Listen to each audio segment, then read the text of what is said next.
आज जो है आप लोग का कौन सा चैप्टर स्टार्ट हो रहा है? केमिस्ट्री का क्या कौन सा? तीसरा। क्या नाम है? धातु। और सबसे पहले यहाँ समझना है कि धातु और अधातु होता क्या है और इसका पहचान क्या है। तो सबसे पहले धातु किसे कहते हैं और इसकी पहचान क्या है, इसकी गुण क्या है, आज हम उस सब के बारे में क्या करेंगे, जानेंगे। कि जो आपका जो चैप्टर है धातु और अधातु, तो धातु आखिरकार है क्या, धातु की पहचान क्या है, धातु का गुण क्या है। तो गुण क्या, दो तरह का गुण होता है। एक होता है भौतिक गुण, दूसरा क्या होता है, रासायनिक गुण। इन सभी के बारे में हम लोग क्या करेंगे, जानकारी प्राप्त करेंगे। क्यों? क्योंकि हमारे जो पीरियोडिक टेबल में जो तत्व है ना, उस तत्व में से हमको क्या छांटना है, किसको पढ़ना है, धातु और अधातु को। तो समझते हैं कि धातु क्या है। कहता है कि वैसा पदार्थ, क्या कहता समझिएगा, वैसा पदार्थ जो ऊष्मा एवं विद्युत का क्या हो, सुचालक हो। सुचालक का मतलब क्या, जिसमें से विद्युत धारा का क्या हो, प्रवाह हो, हाँ, और ऊष्मा का भी प्रवाह हो। यानी एक साइड यदि हम ऊष्मा एक साइड यदि गर्म करते हैं तो दूसरे साइड भी क्या होना चाहिए, उस गर्म होना चाहिए, दोनों होना चाहिए। ठीक है ना। कह रहा है कि धातु वैसा पदार्थ है जो ऊष्मा एवं विद्युत का क्या होता है, सुचालक होता है, जिसमें विशेष प्रकार की क्या होती है, चमक होती है। हाँ, ढेर सारे गुण के बारे में हम लोग आज क्या करेंगे, पढ़ेंगे, और जिससे पहचान करेंगे कि धातु कौन कौन सा धातु है, कौन सा अधातु है। यहाँ पर देखिए, कहता कि वैसा पदार्थ जो विद्युत एवं ऊष्मा का क्या हो, सुचालक हो, और जिसमें एक विशेष प्रकार की क्या हो, चमक हो, उसको क्या कहते हैं, धातु कहते हैं। अब धातु का पहचान कैसे है, ध्यान रखना कि अधिकांश में यम शब्द जुटा रहता है। क्या रहता है, यम।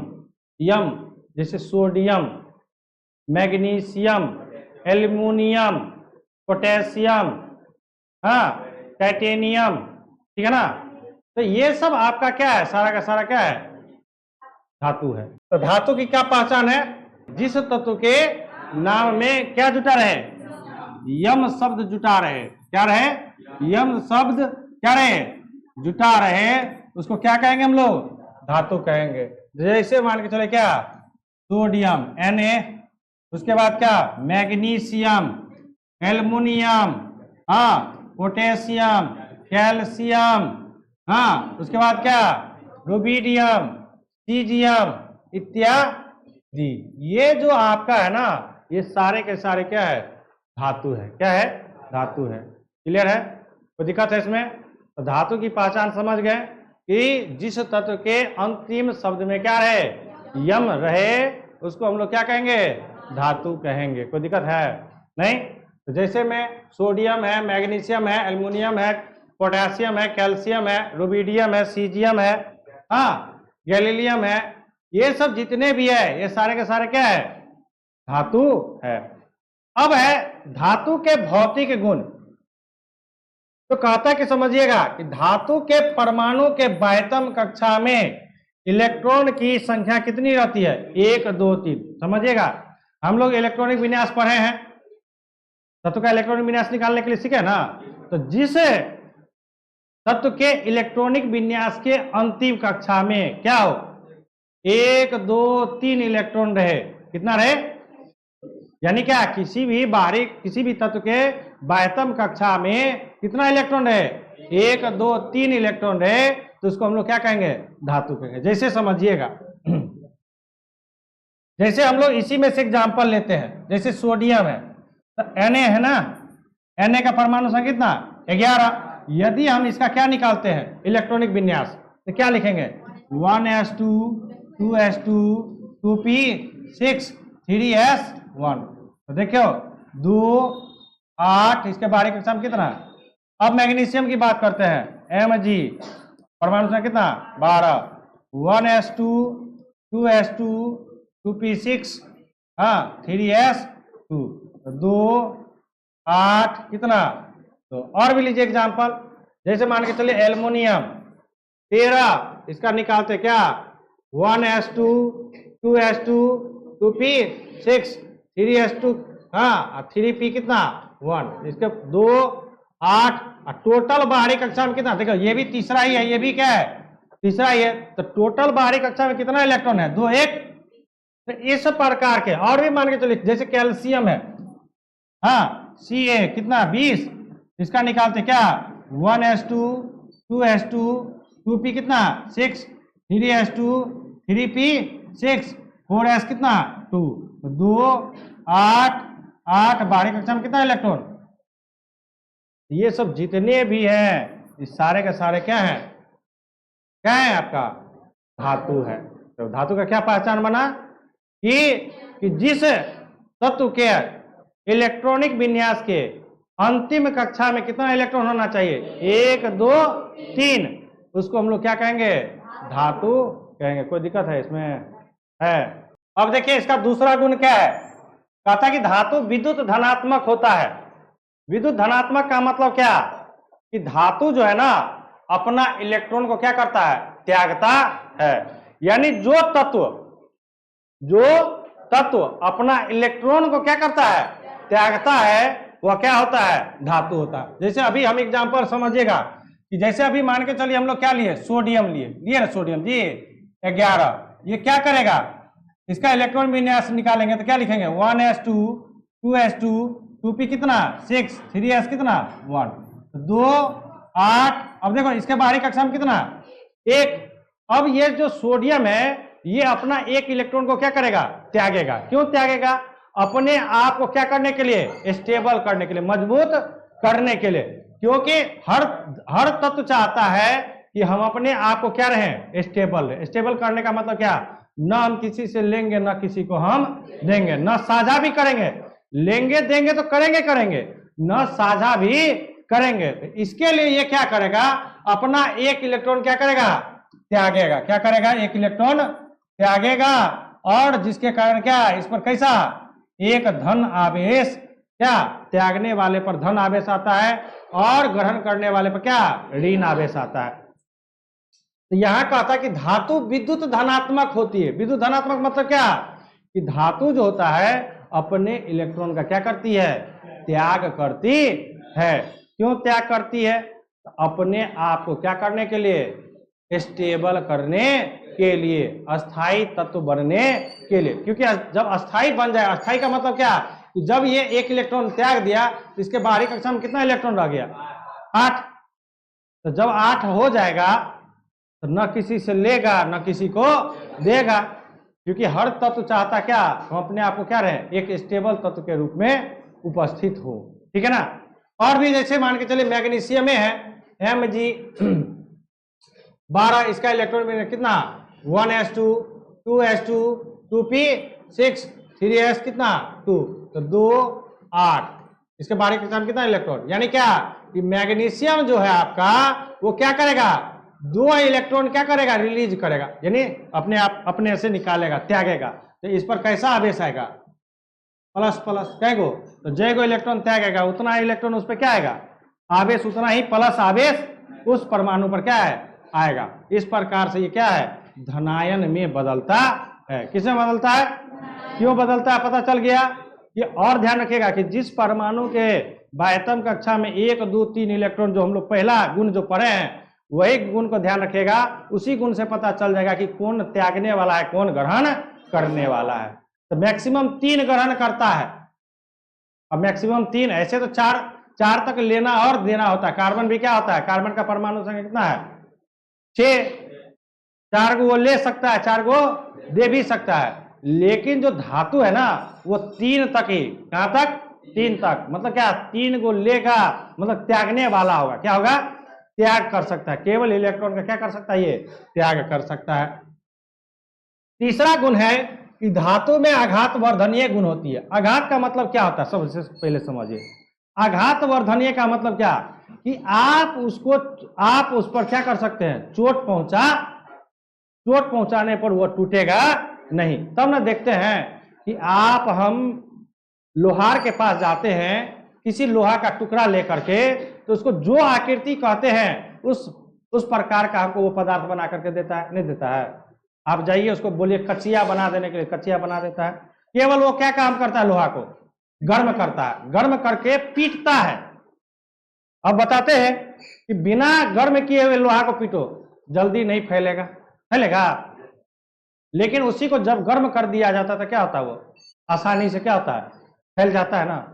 और फैलने के कारण ही विभिन्न आकार के क्या वस्तुओं का क्या किया जाता है, निर्माण किया जाता है। कचिया है, हंसुआ है, खेत में धान काटने के लिए होता है ना, कुल्हाड़ी है, खुरपी है, बहुत सारा जो भी हम लोग घर में उपयोग औजार या खेतों में औजार का उपयोग करते हैं, तो वो चीज क्या चीज का बना रहता है, लोहा का ही बना रहता है। तो लोहा का जो बना रहता है उसमें क्या करता है, उसको गर्म करता है और आकृति, वो आकृति बना करके दे देता है। तो यदि उसमें भंगुरता होती, यदि जैसे ढेला है, मिट्टी का ढेला है या पत्थर का टुकड़ा है, तो पत्थर का टुकड़ा को पीटते हैं तो क्या होता है, टूट जाता है। लेकिन लोहा को टूटते हुए देखा है नहीं, क्यों, क्योंकि उसमें क्या है, आघात वर्धनीय गुण होती है। कहता कि धातुएं तन्य होती है। धातु यदि तन्य नहीं होता, तन्य मतलब क्या, खान सकते हैं, यदि तन्य नहीं होता तो लोहा का तो खान होता है। लोहा का क्या है, खान है। मतलब क्या, वो पहाड़ की तरह रहता है, जहां से उसको काट करके क्या किया जाता है, पिघलाया जाता है। ज्यादा ताप पर क्या किया जाता है, 1400-1500 डिग्री सेल्सियस पर उसको क्या किया जाता है, पिघलाया जाता है। और पिघला करके जो रूप धारण करना रहता है, जिस रूप का लोहा का चीज चाहिए आपको, बाजार में हर चीज उपलब्ध है कि नहीं है। जैसे फॉर एग्जाम्पल लोहा का रड भी है और लोहा का क्या है, तार भी है। तार कितना पतला होता है ना। या हम लोग देखता होगा कि कभी किसी सोनार के दुकान पे गया होगा, तो वो क्या करता है, सोना या चांदी को कितना लंबा पतला पतला एकदम पूरा मिहीन करके तब उसे क्या करता है, डिजाइन बनाने का कार्य करता है। कितना पतला रहता ना। एक भरी सोना ले लेते, उसे कहेंगे कि चेन बना देने के लिए, तो ऊपर भी वो चेन बना देगा, नहीं बना देगा। भला ही क्या उसकी मोटाई क्या हो, कम होगी, पतला चेन होगा, लेकिन बना देगा। मतलब कैसे बनाएगा, तो उसको तानेगा तभी तो। एक भरी सोना लेते हैं तो इतना बड़ा एक गोला का क्या होता है, चक्ति होता है ना। अब उसको नमार के क्या करता है, यानी क्या, उसमें तन्यता की गुण होती, तभी तो उसको क्या करता है, तान सकता है। तो हम लोग के मार्केट में क्या है कि लोहा से सामान जो बना हुआ है, क्योंकि लोहा धातु है, लोहा क्या आपका धातु है, तो लोहा का जो आपका जो सामान है, हाँ, वो क्या है आपका, मिहीन से मिहीन, मोटा से मोटा हमारे पास क्या है, मार्केट में अवेलेबल नहीं है, उपलब्ध है कि नहीं है, सारा चीज उपलब्ध है ना। तो तन का यदि क्षमता नहीं रहता तो क्या उसको तान सकते हैं। धातु को यदि उसको गर्म करे, धातु को कब गर्म करेंगे तभी पिघला करके क्या कर सकते हैं, उसको हम तान सकते हैं। फिर कहता कि सभी धातुएं उष्मा एवं विद्युत का क्या होता है, सुचालक होता है। उष्मा एवं विद्युत का मतलब क्या, कि यदि ये धातु का टुकड़ा है, यदि यहां पर विद्युत धारा इसमें कनेक्ट किया, जोड़ा, तो इधर भी विद्युत धारा क्या होगा, जाएगा। तब ना आज हम लोग घरों में जो यूज करते हैं, वो दो प्रकार के तार का यूज करते हैं। हाँ, एक होता किसका, कॉपर का, एक होता क्या आपका, एल्युमिनियम का होता है ना। एक क्या होता है आपका, कॉपर का, हाँ, एक होता क्या, एल्युमिनियम का। ऐसे चांदी भी सबसे अच्छा सुचालक पदार्थ में क्या है, चांदी है। लेकिन चांदी का तार बना देगा तो जल्दी, जितना जल्दी होगा ना, सब लोग उस तार को काट काट करके क्या करेगा, घर में घुसा लेगा, क्योंकि चांदी का मूल्य क्या है, अधिक है, उससे आभूषण का निर्माण होता है। लेकिन कॉपर से आभूषण का निर्माण नहीं होता। बहुत से बहुत कॉपर का निर्माण कहाँ पर उपयोग कहाँ किया जाता है, बर्तन निर्माण में, बर्तन बनता है ना कॉपर का। पीतल को जब बनाया जाता है, पीतल का जब बर्तन बनाया जाता है, तो उसमें क्या, कॉपर मिलाया जाता है। क्यों, मजबूती के लिए। पीतल का बर्तन और कॉपर के बर्तन में दोनों में अंतर है। ध्यान दीजिएगा कि पीतल का बर्तन जो है ना कठोर होता है, लेकिन कॉपर का बर्तन कठोर नहीं होता है, ठीक है ना।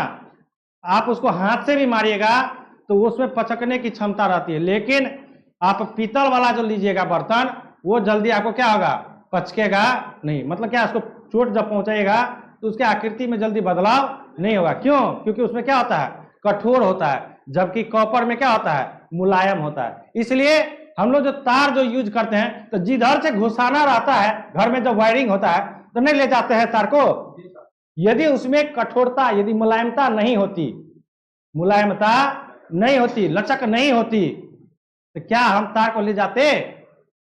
नहीं ले जाते। तो इसलिए तो यही कह रहा है कि सभी धातुएं ऊष्मा एवं विद्युत का क्या होता है? सुचालक होता है। यानी उसमें से यदि एक साइड गर्म कीजिएगा तो दूसरे साइड भी क्या होगा? गर्म होगा। एक साइड विद्युत धारा प्रवाहित कीजिएगा तो दूसरे साइड में विद्युत धारा क्या हो जाएगा? वहां पर पहुंच जाएगा। क्लियर है?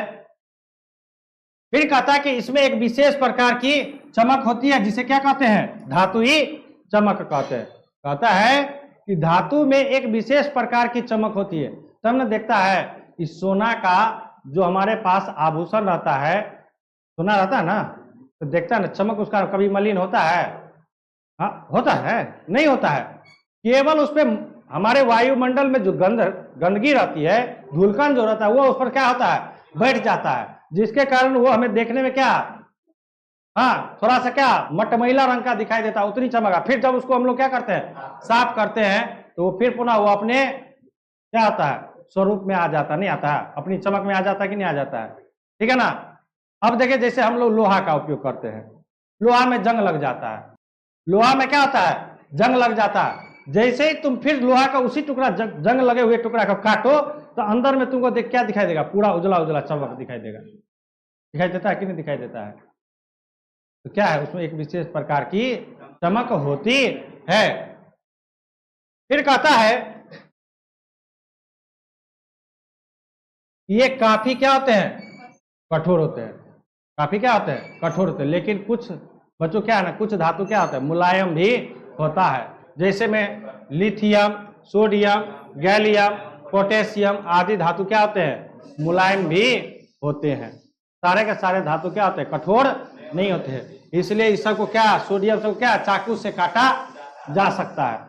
इसको चाकू से काट सकते हैं, लेकिन अन्य जो धातु है उसको आप क्या चाकू से नहीं काट सकते हैं। ये भी ध्यान रखना है कि कुछ ऐसे भी धातु हैं जो क्या होते हैं? मुलायम होते हैं, लेकिन अधिकांश धातु जो होते हैं क्या होते हैं? कठोर होते हैं। यहां तक कोई दिक्कत है? पॉइंट बाय पॉइंट समझिएगा, कोई दिक्कत होगा तो पूछ लीजिएगा, ठीक है? फिर आगे पॉइंट देखिए, कहता है कि इसे पीटने पर इससे ध्वनि उत्पन्न होती है, जैसे धातुई ध्वनि कहते हैं। सही बात है। आप किसी लोहा के टुकड़ा पर पीटिए, कंपन उत्पन्न होगा। हम लोग 9th में पढ़े हैं कि कोई वस्तु किसी वस्तु से टकराता है तो उसमें क्या होता है? कंपन उत्पन्न होती है, और वही कंपन किसमें परिवर्तित होता है? ध्वनि में बदलता है कि नहीं है? तो यहां भी आपको क्या है कि किसी भी धातु को जब आप पीटिएगा, कौन सा धातु? जो कठोर होगा, मुलायम की बात नहीं कर रहे हैं। आप जाइएगा सोडियम पे पीटने के लिए, तो वहां पर आपको क्या होगा? ध्वनि उत्पन्न नहीं होगा। तो जो धातु कठोर होगा, यदि हम उसको पीटते हैं तब उसमें से क्या होगा? आपको ध्वनि उत्पन्न होगा। और जो ध्वनि उसमें से निकलती है उसको क्या कहते हैं? धातुई ध्वनि। क्यों धातुई ध्वनि करते हैं? क्योंकि धातु को न पीटे हैं, धातु से ना ध्वनि उत्पन्न हो रहा है, इसलिए इसको क्या कहते हैं हम लोग? धातुई ध्वनि कहते हैं। फिर कहता है यह सामान्यतः कमरे के ताप पर क्या रहता है? ठोस अवस्था में रहता है। कमरे का ताप का मतलब क्या? कि जब आपका वातावरण का तापमान कितना हो? 25 डिग्री। इसी को कहते क्या? कमरे का क्या ताप। यानी इस 25 डिग्री सी पर ना आपको ठंडा लगेगा, ना आपको ज्यादा गर्मी लगेगा। तो जो 25 डिग्री सी पर आपको ठोस अवस्था में रहे, किस अवस्था में? ठोस अवस्था में, उसको क्या कहेंगे हम लोग? धातु। लेकिन अपवाद है इसमें भी कि पारा को छोड़कर। अपवाद है कि पारा क्या है? धातु है। पारा समझता है ना? भैंस वाला पारा नहीं, पारा जिसका उपयोग हम लोग क्या, हाँ, डॉक्टरी थर्मामीटर में करते हैं। किस चीज को मापने के लिए? शरीर के तापमान को मापने के लिए, जो उसमें एक विशेष प्रकार की चमक रहती है। जैसे देखते होंगे कि आप शरीर के किसी भी भाग में उसको यदि लगाते हैं तो वो चमकदार जो रहता है पारा, वो धीरे धीरे धीरे क्या करने लगता है? हाँ, बढ़ने लगता है।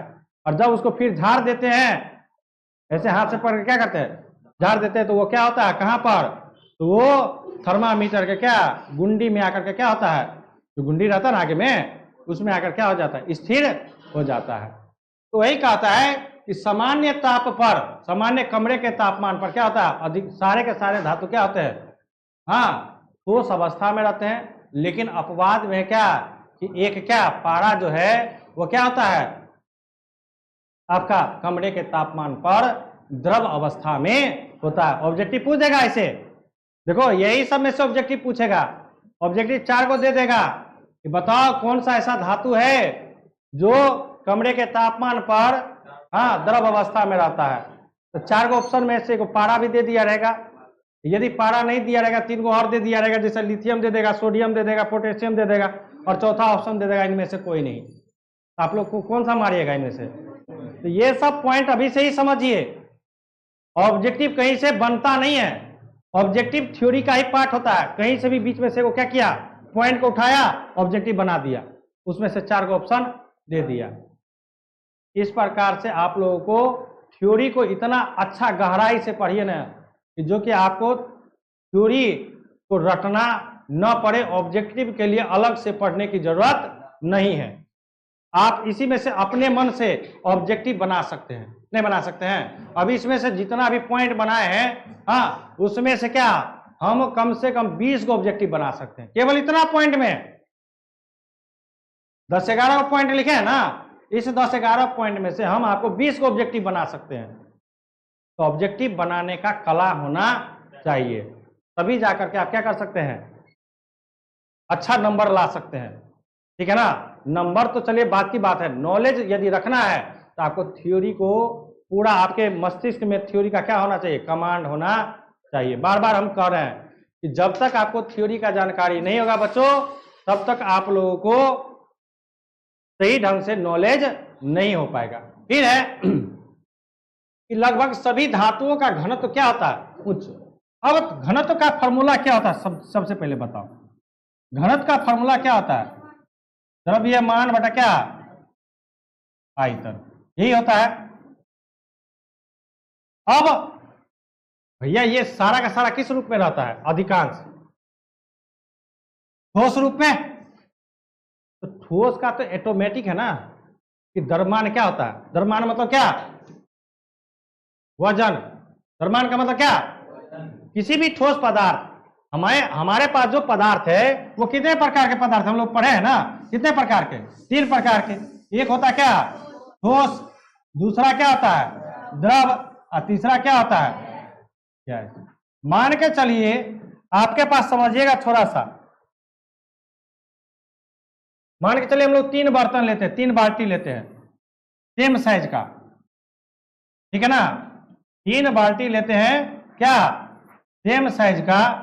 हमने क्या किया, 3 बर्तन समान साइज का, इसमें हमने क्या भर दिया, इसमें हमने क्या भर दिया, इसमें हमने क्या भर दिया। तो कौन ज्यादा वजनदार होगा, ये ज्यादा वजनदार होगा, यानी इसमें द्रव्यमान क्या, इसकी द्रव्यमान क्या होगी, अधिक होगी। नहीं तो आप करके भी देख सकते हैं, घर जाइएगा आज, एक बाल्टी में पानी भर लीजिएगा, उसी बाल्टी में, करने की जरूरत, 3 बाल्टी लेने की जरूरत नहीं है, एक बाल्टी में पानी ले लीजिएगा, वो पानी को उठा लीजिएगा, देख लीजिए कितना वजन है, पानी को गिरा दीजिएगा, उसी में क्या कीजिएगा, पत्थर या कोई भी मिट्टी डाल दीजिएगा, थोड़े ना, पत्थर की बात तो छोड़ दीजिए, मिट्टी डाल दीजिएगा। अब उसको उठाइएगा, तब देखिएगा कि उसका वजन ज्यादा है या कम है, उसका वजन क्या होगा, ज्यादा। तो समझिए, जब द्रव्यमान आपका अधिक होगा, द्रव्यमान, आयतन तो कम ज्यादा हो सकता है। अब बताइए, सुनिए कैसे। तो 50 केजी का बोरा क्या होता ना, आयतन का मतलब क्या रे, जगह छेकना। आयतन का मतलब क्या, कौन कितना जगह छेके हुआ है। जगह छेकने का मतलब क्या, कि जिसमें लंबाई, चौड़ाई और ऊंचाई तीनों होता है, यही होता है ना आयतन में। अब मान के चले 50 किलो, 50 किलो का जानते होंगे कि एगो लोहा का इतना ही बड़ा टुकड़ा होता है कि नहीं, जिसको हम लोग तराजू में उठाते हैं ना, जहां पर कांटा में उपयोग किया जाता है ना, किसी भी सामान को तोलने के लिए। पहले अब ना आ गया है डिजिटल कांटा, अब क्या है, डिजिटल कांटा है ना, आपको उस पर, इस पर रखते हैं और उस पर क्या होता है, दिखाई दे देता है। लेकिन पहले क्या होता था, तराजू का उपयोग किया जाता था। हाँ, तो उसमें क्या है ना कि 50 किलो का लोहा कितना, इतना बड़ा होता था, अब 50 किलो का जो अभी धान है इतना लगेगा। तो आयतन तो कम और ज्यादा हो सकता है, वो वस्तु के आकार पर निर्भर करता है, लेकिन द्रव्यमान तो 50 केजी, चाहे बोरा में रखो चाहे लोहा का टुकड़ा हो, वो तो 50 किलो ही होगा। तो द्रव्यमान जैसे बढ़ेगा वैसे क्या होगा, घनत्व भी बढ़ेगा। बढ़ेगा कि नहीं बनेगा? तो वही कहा था कि यहां पर कि लगभग सभी धातुओं का घनत्व क्या होता है, उच्च होता है। क्यों घनत्व उच्च होता है? क्योंकि ये जो ठोस है, धातु जो है वो किस रूप में रहता है, अधिकांश ठोस रूप में। अधिकांश धातु क्या है, ठोस रूप में। और ठोस का जब द्रव्यमान अधिक हो गया तो घनत्व भी क्या होगा, उसका अधिक होगा। क्लियर है? डॉट है इसमें।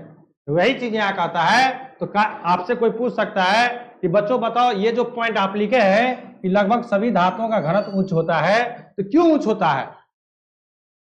तो आप उसको बताइएगा कि देखिए सर कि घनत्व जो होता है, घनत्व का फॉर्मूला होता है द्रव्यमान बटा क्या, आयतन। ठोस पदार्थ का द्रव्यमान क्या होता है, अधिक होता है। ठोस पदार्थ का द्रव्यमान क्या है, किसकी अपेक्षा, द्रव और गैस की अपेक्षा, द्रव और गैस की अपेक्षा। इसलिए इसका घनत्व क्या होता है, काफी क्या होता है, उच्च होता है। क्लियर है यहां तक? तो डॉट है। तो धातु की सबसे पहले धातु समझ ले कि धातु क्या है। धातु का गुण, तो अभी जो हम लोग पढ़ रहे हैं वह धातु का क्या, भौतिक गुण के बारे में पढ़ रहे हैं। किसके बारे में, भौतिक गुण के। धातु का पहला गुण क्या है कि इसके बाहरी कक्षा में 1, 2, 3 इलेक्ट्रॉन रहेगा, या इसको पहचानने का अधिकांश धातु में यम वर्ड जुटा। अब कहिएगा सर लोहा तो फेरस, इसमें कहा यम है, कॉपर ये कहा यम है। यम हर वर्ड में आप नहीं कह सकते हैं, ठीक है ना। लेकिन कुछ ऐसे तत्व हैं जिनके अंतिम शब्द में क्या है, यम शब्द जुटा हुआ, उससे भी आप धातु का पहचान कर सकते हैं। क्लियर है? दूसरा पहचान क्या है कि धातु हमेशा धनायन होता है। क्यों धनायन होता है? क्योंकि उसके बाहरी कक्षा में कितना इलेक्ट्रॉन होता है, 1, 2, 3। कितना होता है, 1, 2, 3 का मतलब, कहने का मतलब क्या कि वह अपना इलेक्ट्रॉन त्याग करके, 1 है तो 1 त्यागेगा, 2 है तो 2 त्यागेगा, 3 है तो 3 त्यागेगा। त्याग करके क्या करना चाहेगा, अपने आप को स्टेबल करना चाहेगा। स्टेबल का मतलब क्या, अस्थायी रूप में रहना चाहेगा। हर कोई व्यक्ति चाहता है ना कि हम अपने आप में क्या रहे, अस्थायी रहे, किसी से हमको किसी से चीज से मांगना ना पड़े। तो उसी तरह यहां पर भी क्या करता है कि तत्व जो है ना अपना इलेक्ट्रॉन त्यागता है। तो जब त्यागता है उस पर कैसा आवेश आता है, धन का आवेश आता है। कैसा आवेश आएगा, धन का आवेश आएगा। तो जब धन आ जाएगा तो उसको क्या कहेंगे, धन आवेशित कण। उसको क्या कहेंगे, धन आवेशित कण। तो यही यहां पर कह रहा दूसरा पॉइंट में कि धातु जो होते हैं ना वो क्या किसमें बदलते हैं, धनायन में बदलता है। तीसरा पॉइंट था कि इसमें आघात वर्धनीय गुण होती है। क्या होता है, आघात वर्धनीय गुण होती है। आघात वर्धनीय का मतलब क्या कि आप इसमें क्या कर सकते हैं, चोट पहुंचा सकते हैं, हाँ, जिस पर ये टूटेगा नहीं। क्लियर है? फिर अगला पॉइंट दिखाए आप लोग को कि इसमें तन्यता की गुण होती है, यानी गर्म कर करके इसकी हम आकार को क्या कर सकते हैं, लंबा कर सकते हैं, लंबा कर सकते हैं। उसके बाद जो अगला पॉइंट है, नहीं, सभी धातु की तन्यता एक नहीं होती है। यह भी ध्यान रखिएगा कि सभी धातु की तन्यता एक नहीं होती है। लोहा की तन्यता क्या होती है, अधिक नहीं होती है, कम होती है। अब सोना का तन्यता और अधिक होता है, हाँ, सोना की तन्यता क्या होती है, अधिक होती है। तब ना इससे आभूषण का निर्माण हो सकता है। यदि सोना की तन्यता अधिक नहीं होती, ये भी बात रखिएगा कि सोना की तन्यता यदि अधिक नहीं होती तो आप उससे आभूषण बना नहीं सकते हैं। उसी प्रकार थोड़ा सा क्या होता है, चांदी का तन्यता सोना से क्या होता है, थोड़ा कम होता है, थोड़ा कम होता है, उससे भी आभूषण बनता है। लेकिन कॉपर की तन्यता सोना और चांदी की अपेक्षा क्या होती है, कम होती है। उससे भी कम होता है किसका, लोहा को। जो ज्यादा लोहा को तानोगे तो क्या हो जाएगा, टूट जाएगा, हाँ, क्या होता है, टूट जाता है। तो इसलिए हर एक पदार्थ, हर एक धातु की भी तन्यता क्या होती है, अलग अलग होती है, कोई दिक्कत नहीं है। फिर आगे पॉइंट जो है, ये ऊष्मा और विद्युत का क्या होता है, सुचालक होता है। ये तो हम परिभाषा में ही पढ़े हैं। मतलब क्या कि एक साइड यदि गर्म करेंगे तो दूसरे साइड ऑटोमेटिक गर्म हो जाएगा, या एक साइड से विद्युत धारा प्रवाहित करेंगे तो दूसरे साइड क्या होगा, विद्युत धारा क्या हो जाएगा, ऑटोमेटिक पहुंच जाएगा। यानी इलेक्ट्रॉन का प्रवाह, विद्युत धारा प्रवाह का मतलब क्या कि इलेक्ट्रॉन यदि यहां पर यदि हमारा तार है, यदि यहां से इलेक्ट्रॉन प्रवाह किए तो यहां भी इलेक्ट्रॉन क्या होगा, मिलेगा, यहां भी इलेक्ट्रॉन मिलेगा। अगला जो पॉइंट है क्या है, इसमें विशेष प्रकार की क्या होती है, चमक होती है, कि जिसको धातुई चमक कहते हैं। हाँ, हर दिखता है ना, सोना चांदी का सबका अपना अपना क्या है, अलग अलग चमक है, कोई सब एक ही रंग का चमक नहीं होता। ये भी ध्यान रखेगा कि क्या सभी धातुएं की चमक एक जैसी होती है, नहीं, सभी धातुएं की भी चमक क्या होती है, अलग अलग होती है। फिर अगला पॉइंट जो है क्या, अगला पॉइंट,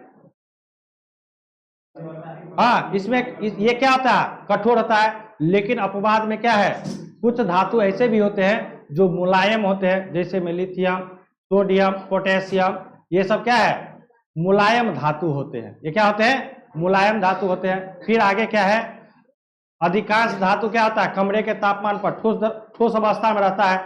लेकिन अपवाद में पारा क्या है, हाँ, कमरे के तापमान पर क्या रहता है, द्रव अवस्था में पाया जाता है। फिर इसका घनत्व क्या होता है, उच्च होता है। लेकिन एक पॉइंट और इसमें है, हाँ, इसे पीटने पर तो ध्वनि उत्पन्न होती है। इसमें एक और 12वां पॉइंट है, धातु का, समझिएगा, धातु का क्या, द्रव्यनांक, क्या द्रव्यनांक एवं क्या,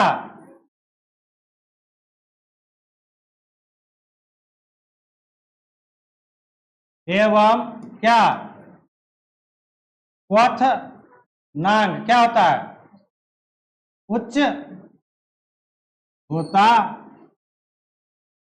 समझिएगा, ये कहता है कि धातु का जो द्रव्यनांक एवं क्वथनांक, द्रव्यनांक का मतलब क्या, मेल्टिंग पॉइंट, मेल्टिंग पॉइंट, और क्वथनांक का मतलब क्या, बॉइलिंग पॉइंट। समझिएगा, मेल्ट का मतलब क्या होता है, टूटना, और बॉयल का मतलब क्या होता है, उबलना। समझिएगा, मेल्ट का मतलब क्या होता है, टूटना। तो पहले कोई पदार्थ टूटेगा तभी ना खोलेगा।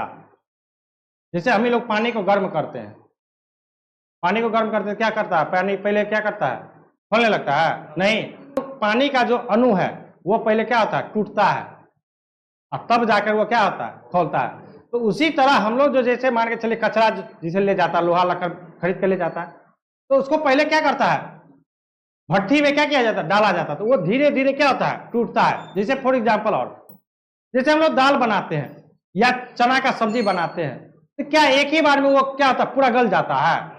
पहले वो क्या होता है, उसका अणु जो, वो जो कठोर होता है, वो धीरे धीरे क्या होता है, ढीला होता है। ढीला होगा तभी ना पिघलेगा जी। तो वही चीज यहां कहता है कि धातु का द्रव्यनांक, यानी कि धातु को पिघलाने के लिए हमें अधिक तापमान की क्या होती है, आवश्यकता होती है। द्रव्यनांक का मतलब क्या, कि वैसा तापमान जिस पर कोई पदार्थ क्या टूटना प्रारंभ करता है, वह ताप उस पदार्थ का क्या कहलाता है, द्रव्यनांक कहलाता है।